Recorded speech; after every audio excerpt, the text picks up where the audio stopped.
And we're back on with the letter, everyone.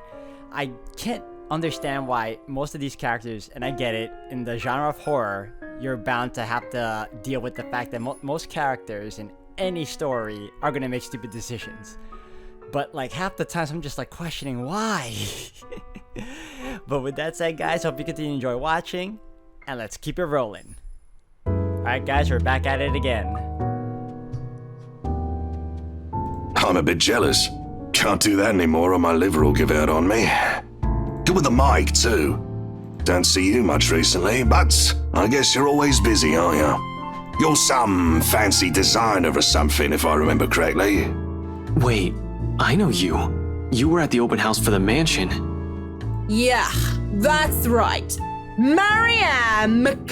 I'm a famous interior designer extraordinaire. Ooh, that rhymes. Anyway, you guys were talking about that weenie Luke Wright, right? Or something. Can't really talk about it. I don't even know if I can trust you, even if G said you're clean. But anything would be of help. Well, I don't gossip about my clients, if that's all there is to this. You wanted to gossip about him a few minutes ago, Marianne. And that was the beer talking, not Marianne. You won't mind if we ask the beer a few questions then? Maybe. Depends on who's asking and what they're asking. But seriously, that guy is abso-fucking-lutely frustrating. One moment, he's an absolute dickhead. And then he's acting like an actual decent human being the next. I just can't figure him out. I can't imagine how that pretty wife of his can put up with him. If I were her, I'd dump his flat arse straight up. And I'm not just saying that because I think Hannah's pretty or anything. Luke is a catch too. They both are. But I really cannot, for the love of all things holy, see how they even work out together. So, Luke Wright, have you noticed anything strange about him while you were working with him? Anything peculiar? Of note? You're the one being peachy right about now, Holmes. But nah, nothing that comes to mind off the top of my head. He's just like most rich, smarmy arseholes and then some.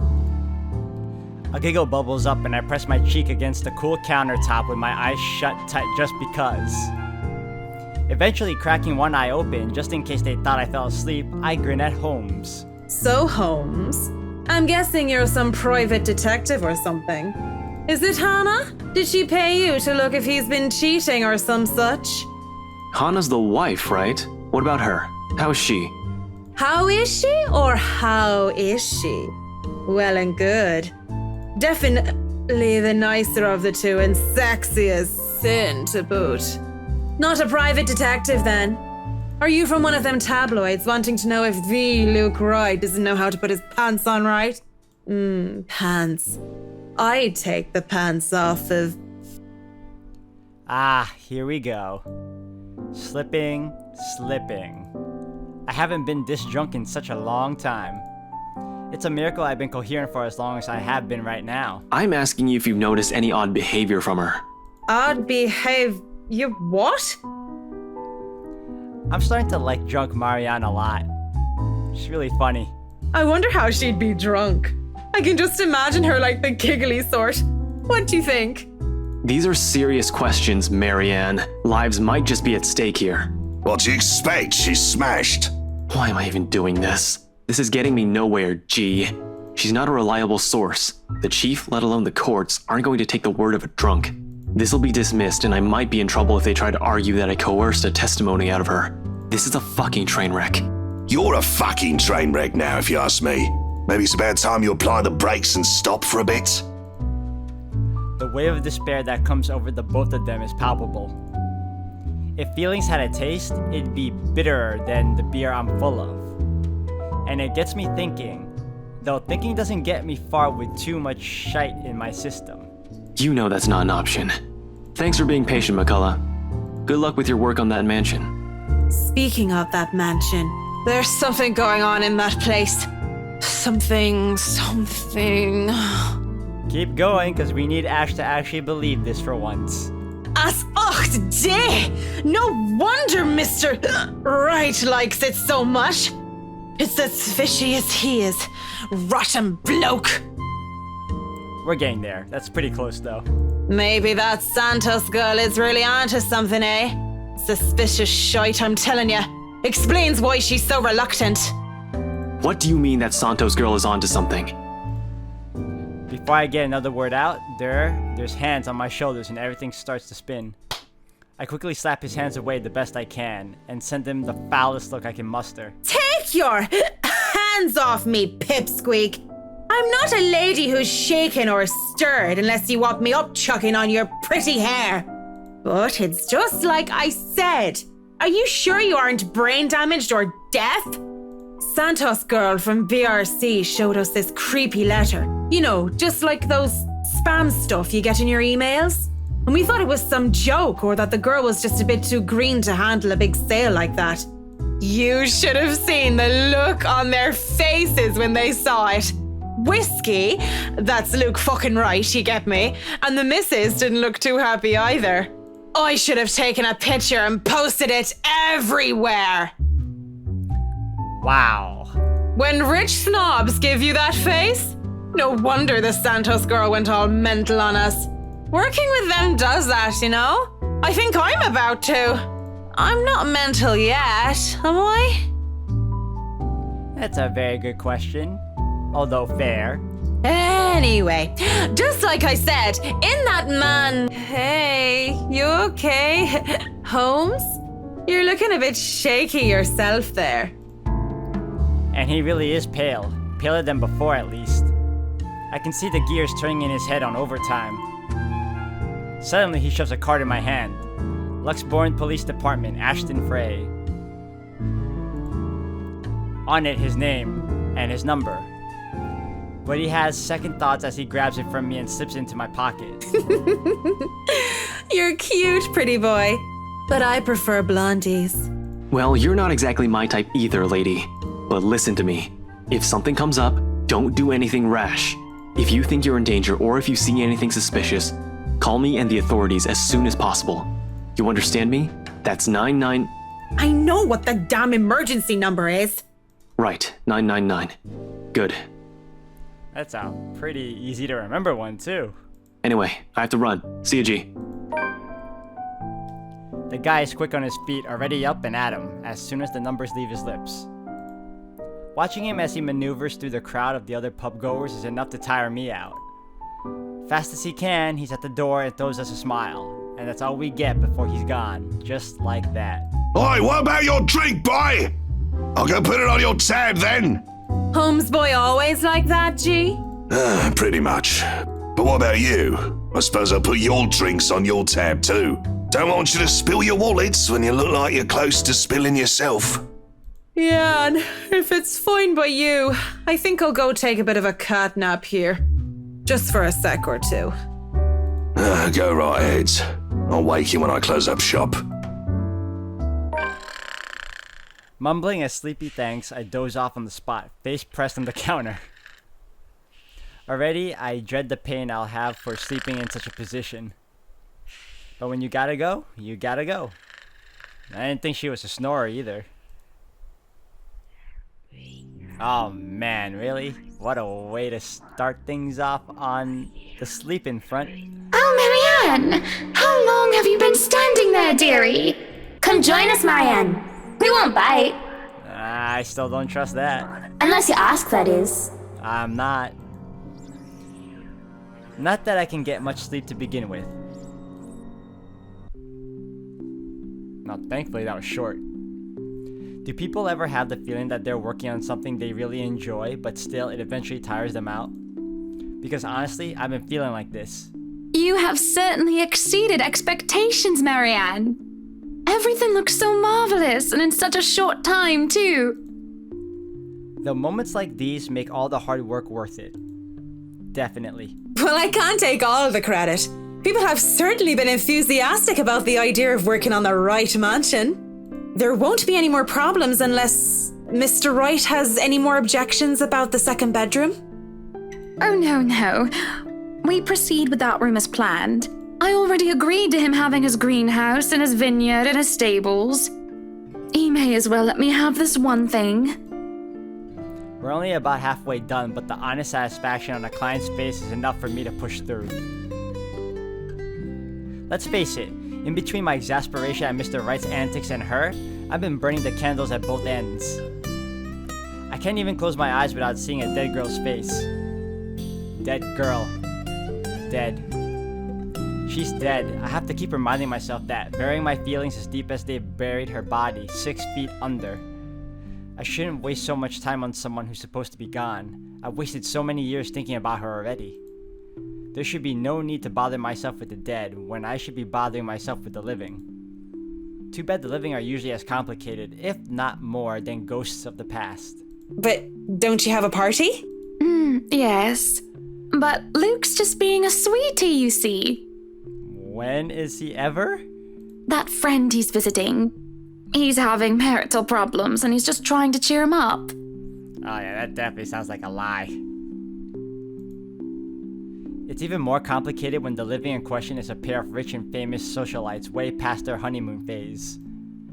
And I've been somehow roped into being a relationship counselor. They've been married for a long time and they've hit a... how do they say it? A rough patch. His wife has a drinking problem and can be very neglectful. The poor thing really does his best to be a good husband. But it's never enough for her. Sometimes I think it's the years. Maybe it's been so long that they've lost that romantic spark. What do you think? If I'm going to be completely honest, I need to ask. This is about you and Mr. Wright, isn't it? Suppose it is. What would you tell me? Then, I tell you it's none of my business. I tell you that I don't want to meddle. But, if the troubled husband with the neglectful wife asked me for my honest opinion, I'd say that he shouldn't base his happiness and his self-worth on someone else. Maybe he should try being independent for a while. See what it's like when he isn't trying to please someone else and doing things for himself.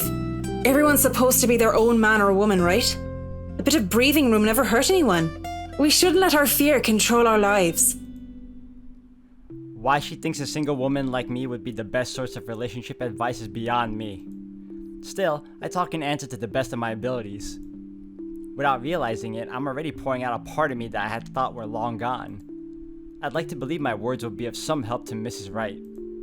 If I'm honest though, they are of some help to me, like some weight had been taken off my shoulders. Lorraine. I really should handle what's left of the work. You won't be attending the party? Oh, you really must, Marianne. The weight of what happened to her hasn't left me yet, did it? Maybe. I'll try to stay and chat. Maybe grab a few bites and a drink, but I can't be around for the entirety of the event. My apologies. Busy, busy, busy. You must stay a while. I'd love for you to meet some of my friends, and they're ever so excited to meet you. You need to say hello to the Lees, at least. If it wasn't for them, I'd never even heard of you. Maybe it's about time I changed that. We'll see. So, if I can be excused? Certainly. You'll have to excuse me as well. I must attend to the party before any early birds arrive. Because, believe me, they will throw a fuss if things aren't ready, even when they're not supposed to be here until an hour later. Though I shouldn't dwell on the dead, I shouldn't just callously forget about them too. Saying that I have work left to do is an easy enough excuse to make. I know how other people see me. They see someone so obsessed with her craft that she would easily miss things like a party for it. Outside the parlor, people hurry about here and there in preparation for the Wright's grand housewarming party. None spare me a glance as I slip past them, each working on their appointed roles and not daring to slack off while they work for what is probably the most powerful couple in Luxburn. I make it into the kitchen with ease, the wine cellar being my final destination. But when is a great task ever simple? Probably never. And this is a great task, isn't it? My greatest one yet that is worthy of being called a quest. I'm not acting as Mariam Makala, the professional interior designer, when I chose to lie about being too busy for a party. I'm Mariam Makala, a lawful neutral cleric with 9 points in wisdom and 8 in charisma. Just thinking of it like that makes it a bit cheesy, but it helps with the fear. It helps overcome the insane thought that I'm actively seeking out something that has been plaguing me for years. I might face my worst nightmare, or I might see nothing and find my self-imagined grand quest fall flat. And who would have thought that the gatekeeper to my final quest would be someone I thought would be a valuable ally? Schnell! Hurry up, you snails! We are on a deadline and you are wasting my time! The butler comes from the cellar and into the kitchen, tailed by a couple of others, people who I assume are most likely chefs and bartenders. He raises a brow, seeing me just standing there by the hatch, by the trap door. It almost looks like he's going to throw me out for being in the kitchen without permission. But then he motions for the others to disperse and familiarize themselves with their surroundings. Meanwhile, he continues to stand there, preventing entry into the darkness beyond. What are you doing here, Fraulein? This is not the place for guests or in an architect right now. I request you leave. I was just looking around for any last-minute things, yes? Yes, you have been doing that a lot. Looking around, snooping about. Now is not the time for such things. If you're not careful, people might think you are up to something. The look he gives me as he says this is almost chilling. If life was a game book, he'd probably be the true neutral warlock guarding the treasure room. A difficult opponent to beat with 9 points in wisdom and 8 in dexterity. Well, I'm not done yet. I actually need to go into the wine cellar. Just need a quick go at the place. So just don't mind me. I'll be out of your hair soon enough. Go outside, enjoy the party. Bask in the praise and adulation they will no doubt shower you with when the madam speaks highly of you. Surely you've had enough of this stuffy old kitchen by now. You do not want to cause trouble. I have, like, a very faint inkling that the butler may know something. Because he's trying really hard to get Mariam out of the kitchen. But why would he? Like, he can't... Was he also aware of the letter? I don't remember anymore. But it's just odd. Both the Bratwurst and Hannah want this to be perfect. It would be a disservice and disrespect to toe out of line and risk it being anything otherwise. And more importantly, I will be blamed for any failure that happens tonight. His intervention almost turns me away. Maybe this is a sign I'm not meant to seek Lorraine out. But... Please, it's really important. 15 minutes. 9, 10 minutes. Any longer and I'll pull you out of there myself. Oof. The Bratwurst will be furious if he thinks anyone is touching his precious wine without his permission. Thank you. This seriously means a lot. He steps aside begrudgingly. Oh, we better make sure we don't encounter any weird things down there, because I have a feeling if that does occur, she's gonna be breaking a lot of bottles. At this point, it looks like there's no turning back. Oh, why? Oh, even the sound. Oh, it's ominous.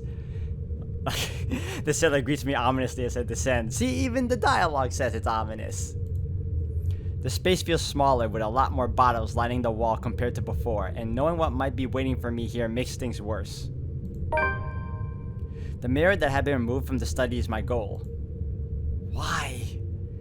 I did not return to it after my initial discovery, but the thought of Lorraine, how much I want to see her again, even if it's just for one more time, keeps coming back to my mind.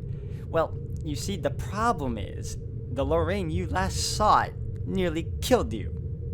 We can't have that anymore. Why are you doing this to yourself? As I walk through the cellar, I have to stop when I feel something crunch beneath my feet. Whatever few bottles were left behind here are now nothing but glass under my heels. Perhaps dropped by one of the many chefs and bartenders the butler had escorted through here before. And it made a downright mess with red slick pooling from the remnants of a good drink. With how dark this place is, a person with a dark enough imagination can easily mistake it for blood. I can't help but think it is, despite the easy, logical explanation that had come to my mind, only because of what I'm about to do.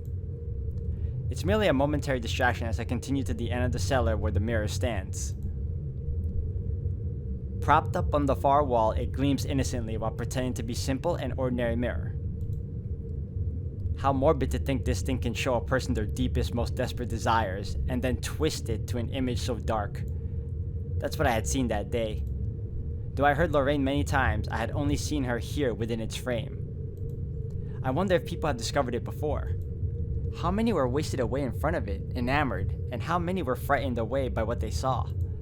Yet as I stand before it now, nothing. Good. Let's get out. I can barely see my own reflection in this darkness. How does this even work? Mirror, mirror on the wall? Something? Anything? Nothing. Touching its surface doesn't make it magically activate or anything like that. There is no sudden surge of power, and I am not suddenly granted sight. It stays what it is, a mirror. Was Lorraine's appearance in the mirror all some sort of fever dream? Nope. Am I really that burdened with guilt and despair that my mind would eat itself in my stress and have me hallucinate such things? No. Either way, just going here on some crazy obsession for a girl long gone must warrant me a trip to a doctor. Already I feel ill. After a few more minutes in the hopes that something would change, I turn around to leave. I can just go back upstairs like nothing ever happened, perhaps drop by the party for some hors d'oeuvre, then go home and collect myself. Let's hope I pronounced that right too, guys. Besides, Mrs. Wright is expecting me and I'm... Going to leave me again then, are you? Why? I stop in my tracks, but I don't turn back. As much as it pains me, I don't look back. Good. Let's not do this again. If I'm just hearing her again, desperately delusional, and I look back to see nothing, I don't want to give myself a false hope. But when I feel fingers around my wrist pull at me, I look back in shock. Why? My first thought is, how in God's name is this possible? And the second is, Lorraine. Her hands are cold. Are you that mad at me that you're just going to ignore me, Marianne? No, I'm going to ignore you because you are dead and I don't want to see this. I don't know what to say and I can only stare at her in wonder. She stands there, in the mirror, with only her arm extended outward for my sake. I look at the hand still holding my wrist, and when she sees me looking at it, she moves it so that our hands are intertwined, fingers weaved together. Seeing her there and feeling her touch meant I'm not crazy, though however impossible and unexplainable this is all to me right now. It just takes my breath away. Pulling her out from there is tempting. I can imagine doing so with ease. Do not do that. We can be together again, Lorraine and Marianne, like nothing had ever happened. Nope, something happened. It's too late now. Move on. Let's go. We're done. But that would be all a great big lie, wouldn't it? Yes, you get it. What? Tack out your tongue? Don't just look at me like that. Say something. Even if this thing were some magic portal that could bring back the dead, that doesn't erase anything. Just looking at her, still a young teenager while I'm already a grown woman, it serves no other reason than to break the illusion that blinds me. I've seen her twice now, always behind the mirror. If this is real, if this isn't some delusion, then why can she only exist behind the glass? Yeah. You have no idea how happy I am to see you.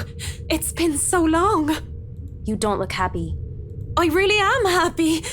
But at the same time, I can't help but think about what happened. To you. And what does that mean? What are you saying? She gives me this peculiar look. And before my eyes, she moves to step out of the mirror. No, push her back! In turn, I wrench my hand from her and take a step back, almost as if I'm afraid. Oh, yes, we're good. I don't know how this is possible. But whatever this is, it isn't real. You can't be real. I'm right here, aren't I? What other proof do you need? No. I see you. I hear you. I feel you. But even with all that, you can't be real. You just can't. I saw your body. I helped bury you. You're dead. A deep hurt crosses her face and it just breaks my heart in two, seeing her wear that expression. Burying me wasn't the only thing you did. Don't you dare lie. But I'm going to be the bigger woman, aren't I? Let bygones be bygones. I'll forgive you. As long as you stay with me, Marianne. Oh, no. There it is. No. That's why you came down here, right? To find me? Yeah, she was a fool. She won't do that again. We're going. Let's go. That was the plan. I came down here looking for her, for closure. But this isn't just closure. This is something else entirely. I didn't think I would be forced to make such a choice. Do I leave or do I stay? Oh, come on, guys. We out. It's time to move on. It's time to move on, Mariam. Let's go. Closure, that's all I came here for. I know what's coming next, guys. Hands on the keyboard. Whatever this is, it might as well all just be a devil's trick. And I might as well make some use of it, right? I say nothing at first for fear of angering whatever phantom this is. I take Lorraine's hand and bring it up to my lips, pressing a kiss to her knuckles.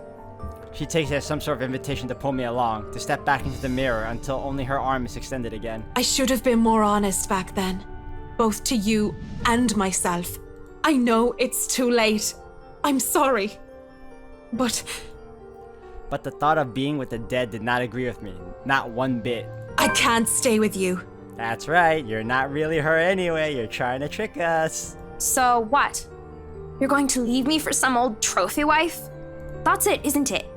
You're going to leave poor Amy Lorraine and go after the next rich, pretty blonde that you see. This is a mistake. All these years, guilt has been my driving force. I felt so guilty for what I did, what I didn't do. She thinks she can guilt me into being complacent, but she realizes otherwise as I pull my hand from her. And going by the look of anger on her face, an anger that runs cold, she did not like the fact that I'm not some puppet on a string. Had she chosen her words carefully, I would have accepted whatever punishment Lorraine chooses to give me. Guilt had ran my life and it might have very well ended it. Because I deserved it. But what I did to me. The blood in my hands is mine, not yours. Whoever or whatever this shadow is, my gut tells me she is not Lorraine. It's sometimes good that you're a dungeon master, or whatever Dungeons & Dragons character you are, if it is even that game. Yet I keep talking as if she is. I broke your heart, not your neck.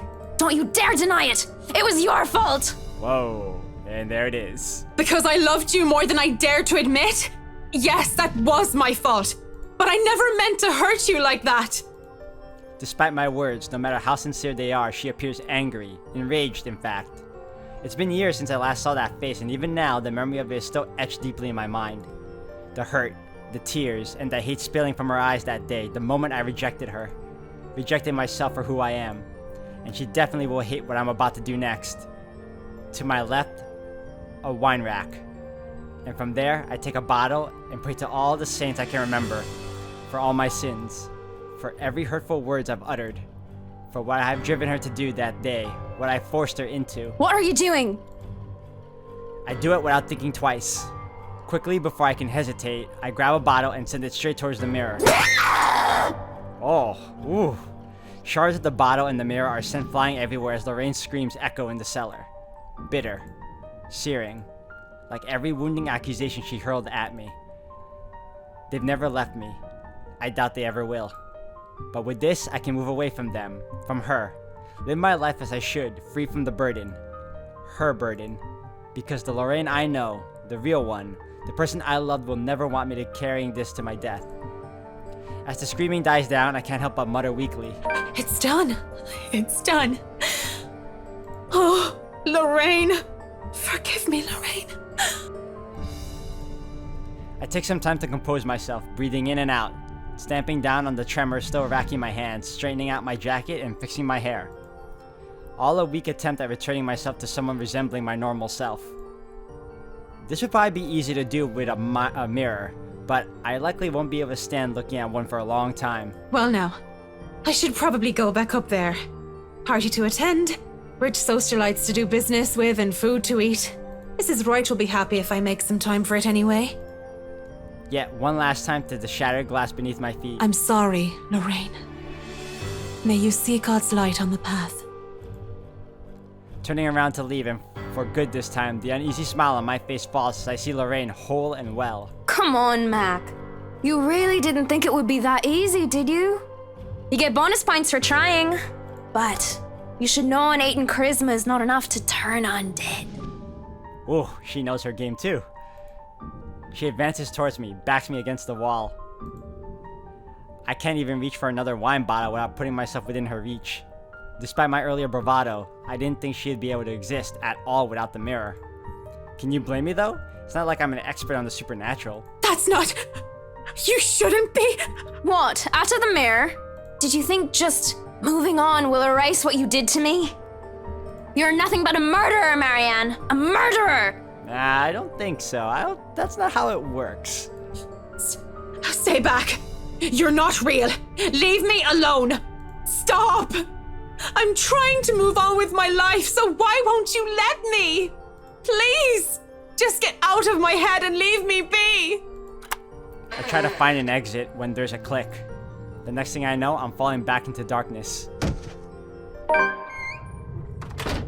I fall on my back and a door slams shut behind me. And just when I thought we were kind of moving on, I mean, I should have known better, but it is what it is. And with that said, guys, I'm going to end the video here for today. Thank you for watching. Until the next one.